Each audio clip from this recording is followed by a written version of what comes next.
In a previous video, we discussed level 1 movements. Let's now move on to the second level. For the upper body, the first thing to remember is that the shoulder blades and the ribs are a concave on convex structure, which really just means that they fit each other like cogs in a machine that allow for the gliding of the shoulder blade. The shoulder blades can either move up or down, out or in, tilt back or tilt forward. The standard labels for these actions are as follows. These actions can also synergize to create complex movements.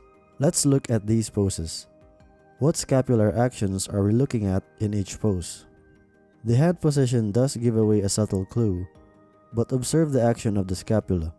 It has to spread out to stick the elbow out, and it also has to raise to elevate the forearm to the head. And it even has to tilt back to make sure that the hands are as close as possible to the head. If we reverse all those actions, as in reaching behind the back, the scapula has to slide down and in, as well as tilt forward to get that extra range of motion. Let's test our understanding some more.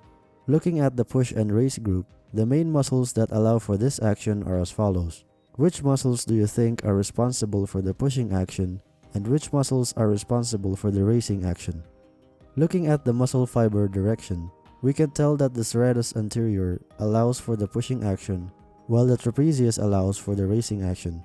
Note that the traps also have fibers that aim downward, which is responsible for the crucial but often overlooked element of the back tilt. For the down and back group, which muscles would help with the down movement, and which muscles would help with the retraction or the moving back action?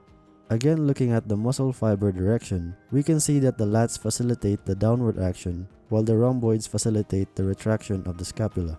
Also note that the pec minor is highlighted, which gives us that extra range of motion. This muscle attaches nicely to the top of the scapula to aid in forward tilting. Let's not forget that the hips are also part of level 2.